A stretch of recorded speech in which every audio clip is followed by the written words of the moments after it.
North Carolina, I'm here with Elijah Sacra, owner-operator of Warrior Wellness Solutions, a nonprofit for military veterans. But I'm going to let him give you a rundown of who they are and what they do. Yeah, so Elijah Sacra here in Durham, North Carolina. Founder, along with my wife, Clarissa Cusin, and another Marine, Alvaro Mata, of Warrior Wellness Solutions. We're a 501c3 that basically focuses on what's called functional medicine and rehabilitative exercise, mindfulness, nutrition, recreational therapy, and other lifestyle modalities that can move veterans and injured military just from not just surviving but to thriving. And we do that on bases, in people's homes, inside of VA hospitals, inside of our facility here, and virtual, being that it's the time of COVID, through Zoom and other modalities. Talk to me a minute about thriving. What does that look like, and what is the difference really for in your mind when you see someone that's left the military surviving versus thriving? Yeah, so I'll throw myself on the chopping block as the example, and this is what my experience was, not necessarily everybody's, but I've come up with some basic metrics that someone should do in order to, along with the help of institutions we work with, we've come up with basic metrics. So first of all, it's, people talk about getting out of the military and having a sense of purpose. And it's been my experience that if you're in chronic pain, have digestive health issues, sleep issues, a lack of mindfulness, exposure to drugs, alcohol, 15 to 20 medications, and horrible food choices, even if you had a sense of purpose, you can't execute on that. And so there's all these other great programs out there. Take folks fly fishing, take people snowboarding, surfing, what have you. But at the very baseline, those programs that maybe take people out for a week or a day or a weekend, that can't be sustained, and that person can't really thrive unless they've laid the baseline groundwork of the roots of the tree of wellness. And the formula and template we're using is from the Institute of Functional Medicine and the Functional Medicine Coaching Academy. It really addresses some basic roots at the base of that tree. Yeah. Do you want me to talk about those now? Yeah, well, because what I'm hearing, and it's making me think of something Doc Goodman talks about all the time, is so much of healing starts from the inside out. When I'm hearing gut, I'm hearing these different areas that pops in my mind. So going a little bit further for those people to hear why that is such a big piece. Sure.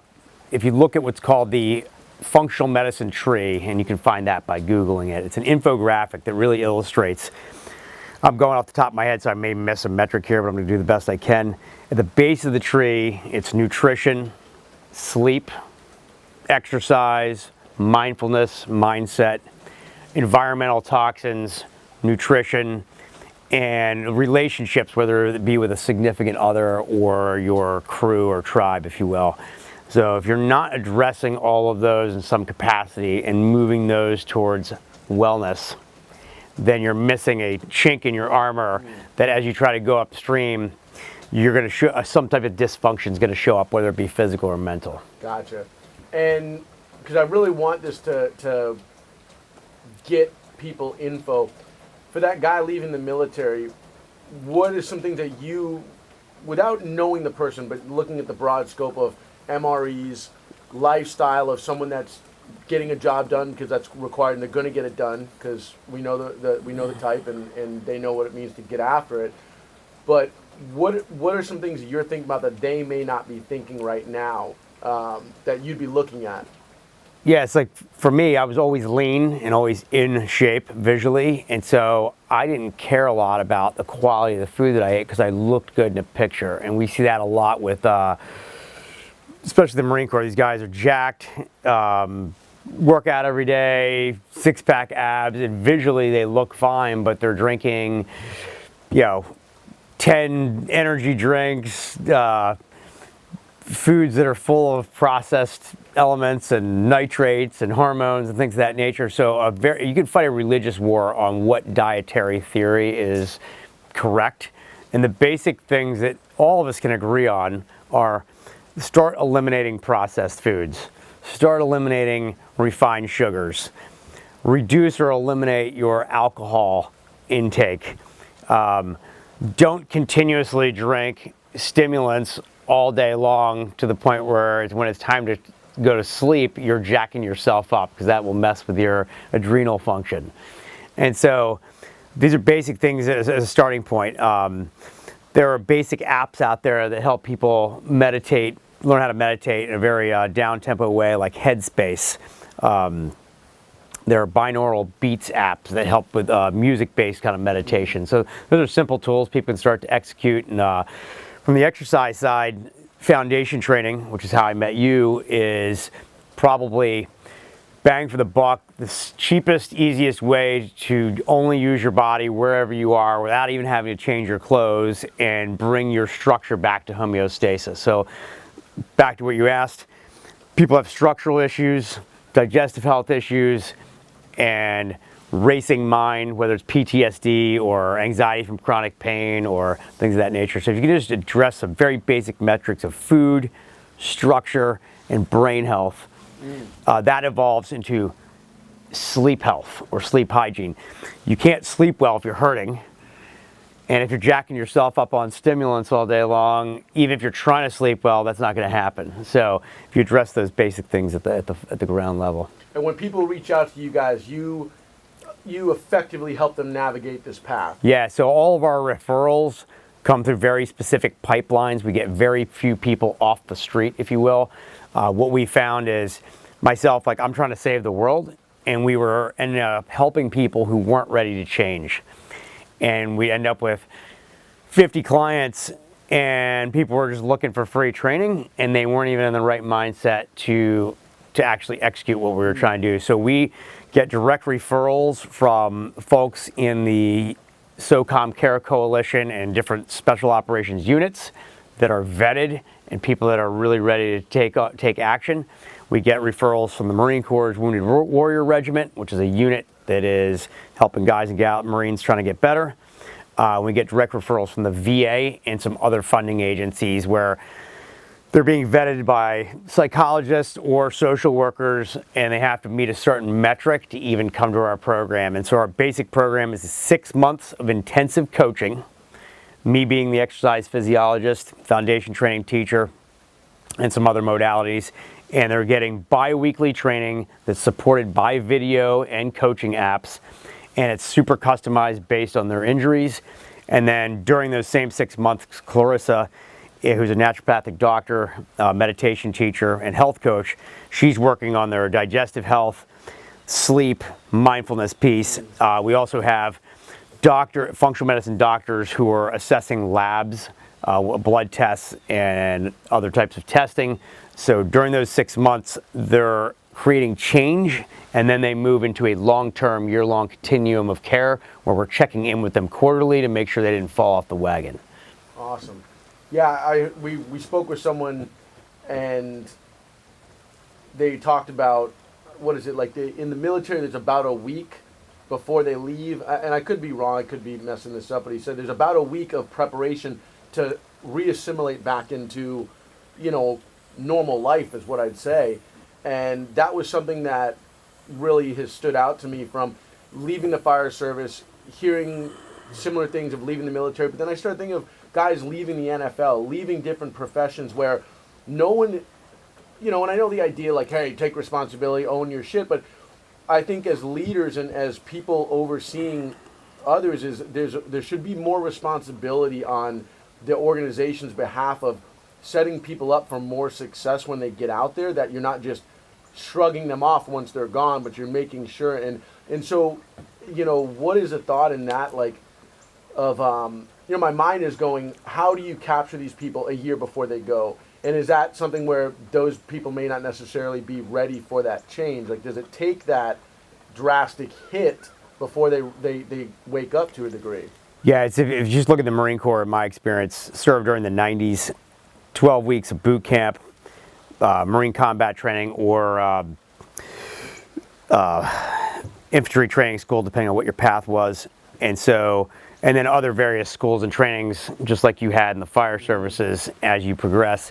And then when I got out, it was a 2-day training, and then you're gone. Yeah. So I had to figure stuff out, and I got out with neck fractures and a bunch of injuries that were suppressing my ability to execute.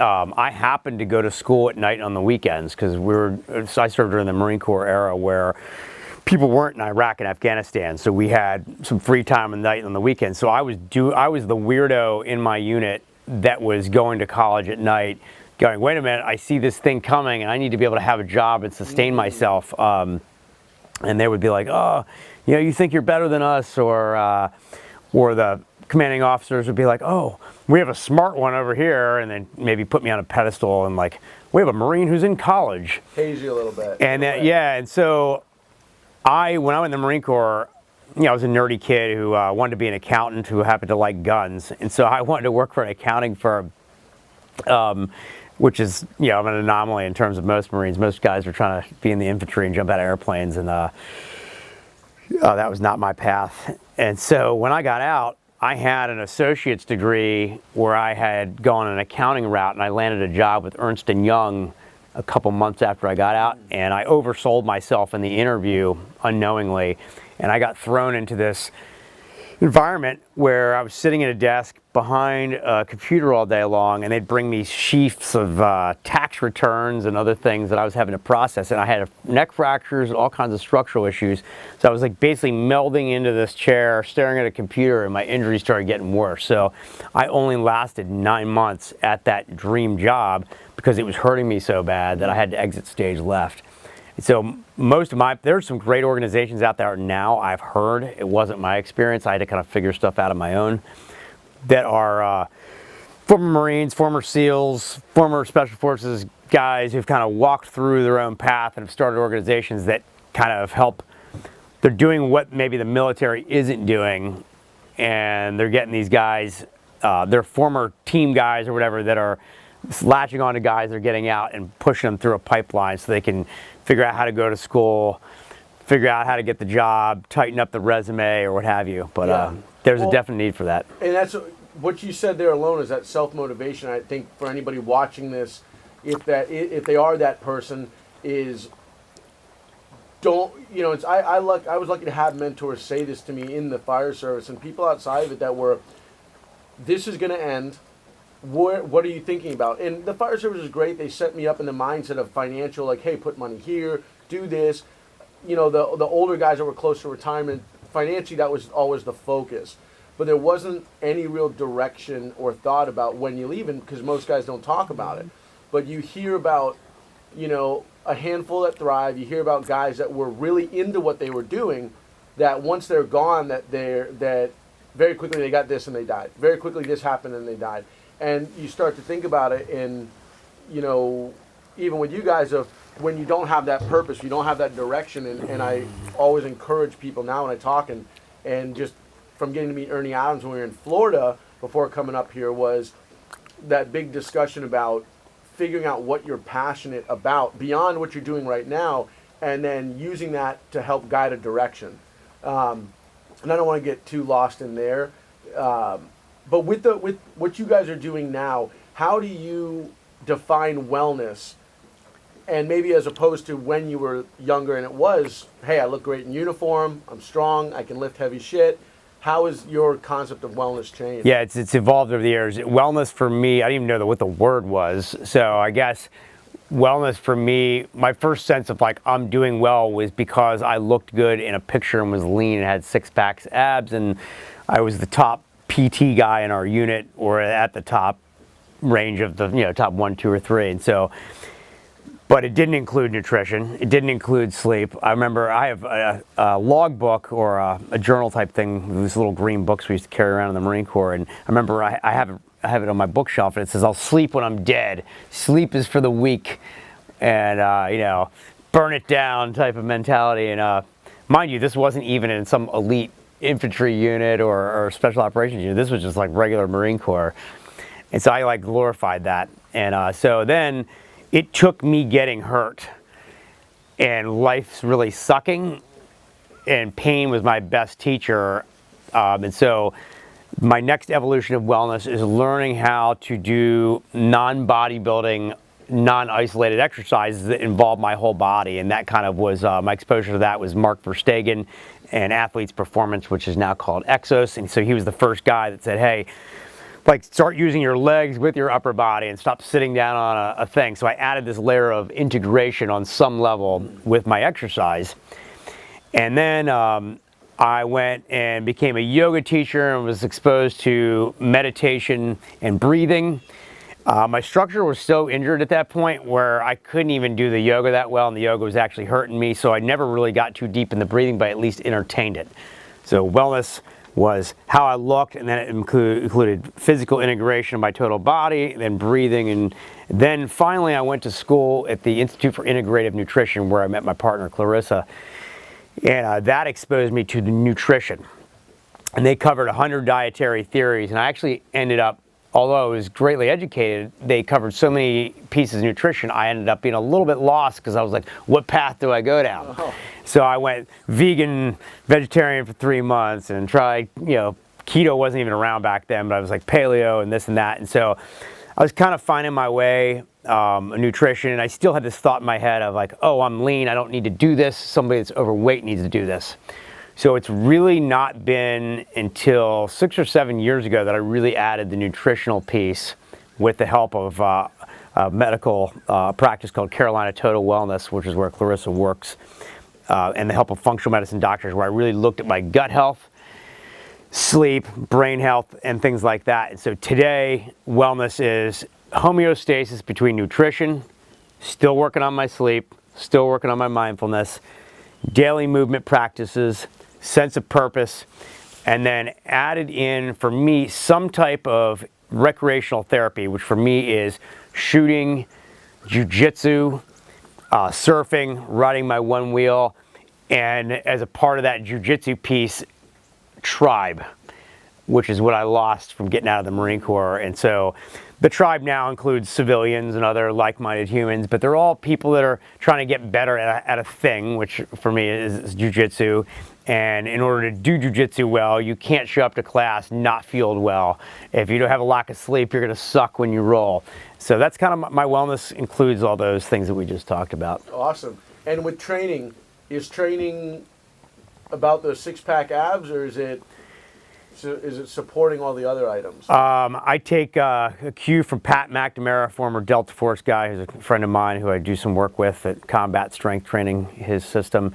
And he says it's about self-preservation and longevity. When I'm 90, is what I'm doing right now going to serve me when I'm 90? Or is going to fuel more breakdown when I'm 90? Or if I'm hazing myself so hard, if I walk into the parking lot and somebody tries to rob me, can I intelligently defend myself? So it's all those metrics right there. How am I going to feel when I'm 90 from what I'm doing? Is this creating self-preservation and longevity? If I haze myself with a bunch of crazy exercises, can I save somebody's life, save my own life, or save my family's life in the parking lot? And if I lifted too much or went too crazy, I'm going to be too weak to do that. Awesome.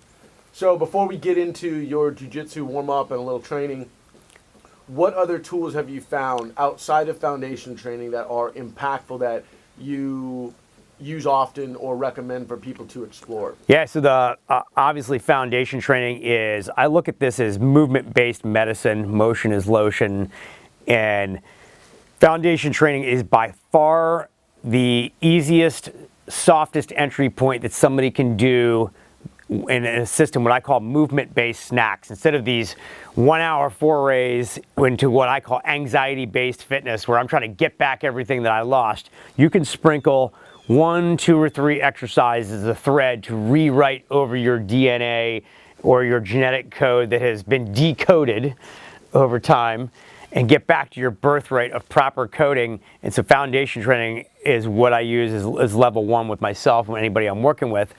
Other things that have evolved out of that, I still bring in pieces of yoga practice, pieces of strong first style kettlebell training, a little bit of functional patterns, cable training, and the latest exploration is go to movement.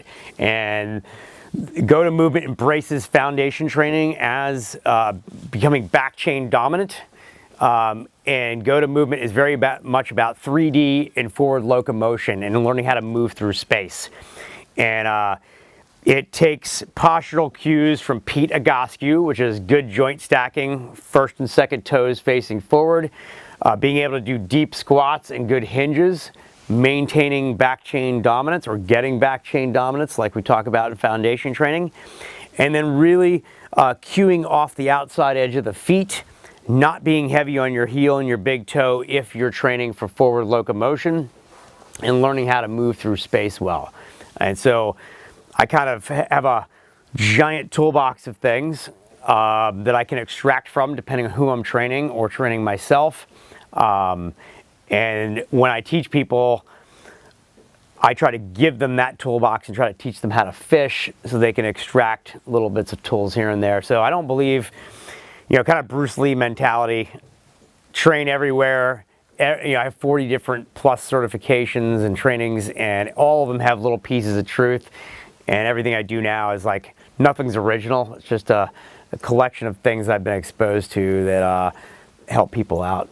And with a diet, so they don't get lost like you did with the hundreds of options, is there a book or two you would recommend for people going, where do I start if I want to kind of educate myself? If you don't have any money and don't know what to do, what really worked for me and what a lot of functional medicine doctors, a good starting point is what they call the elimination diet.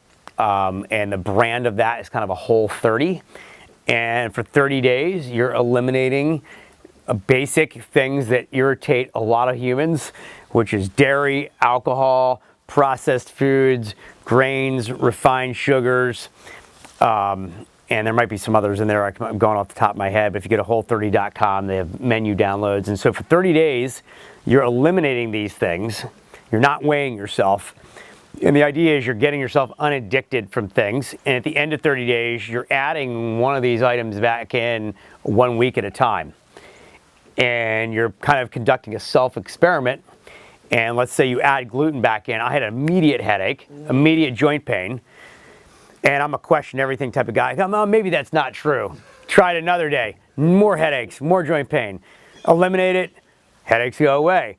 So without even paying money for a test, I used the Whole30 as a way to experiment on myself and kind of go, hey, this is obviously bothering me. And so I already don't drink alcohol, so that was already eliminated. But what I found for me was processed refined sugars bother me. Processed foods bother me. Gluten bothers me. I was able to eat beans and legumes without them bothering me so much in smaller doses. But, if you subscribe to God, if God didn't make it, or if it didn't come from the earth, if your grandmother doesn't understand one of the ingredients on the label, or if there's maybe 5 things on that label, if it's not on the perimeter of the store and it's in the center of the store, those are some very basic metrics. Stay away from the center of the store, stay with the perimeter of the store. One of our mentors who's since passed on, his thing was live food, live bodies. So the closer you can get to the earth, whether it's pescatarian, coming out here and shooting a deer, finding farm fresh foods. It's very hard to do so on the road, so there's a lot of things you do on the road. What I do on the road, little epic bars and things that are, they're packaged, but they're closer to whole foods, so that's kind of my path. Yeah, I found you gave me a nice fibery breakfast this morning that did a nice reset for my gut the last few days on the road. Yeah. The mental aspect. Any tools? You mentioned binaural beats, meditation recommendations, stuff like that. Again, for a entry-level person right now, or someone that's been doing it. Entry-level, for me, I was not somebody that could sit still. Sitting still hurt my body if I did it for more than 5 minutes. So I had to, there's a YouTube meditation called the 1 minute meditation, and it's super simple. And it's like, literally, you can do it in line at the grocery store. And it's 1 minute, and it's basically the most basic way to cultivate that mindfulness muscle. That's where I started. Then I evolved into Headspace 10-minute meditations. I have to lay on my back when I meditate, or I do walking meditations. There's tons of YouTube videos. Clarissa teaches what is called Yoga Nidra from a system called and there's a system called iRest, which is kind of the standard in the VA. And it's guided meditations, about 20 minutes long with visualizations. And Yoga Nidra has been around for thousands of years, and 20 minutes of Yoga Nidra is the equivalent of 4 hours of sleep. And so you can kind of do a little bit of hack. I listen to Sync Tuition, which is a friend of mine, Chris Allen, who's another Marine who's very down the mindfulness rabbit hole, who's way better than me. He's helping me out right now with binaural beats. And a lot of veterans who are struggling with PTSD and combat stress and chronic pain. There's a couple nonprofits out there that work with plant medicine and things of that nature. I won't dive too much deep into that rabbit hole, but that helps reset people's brains and systems to learn how to walk through trauma from early childhood and combat trauma and really hit the reset button on their brains so they can even get into a space of being mindful. Very cool. All right, Elijah, appreciate it. Let's go train. Rock and roll. You.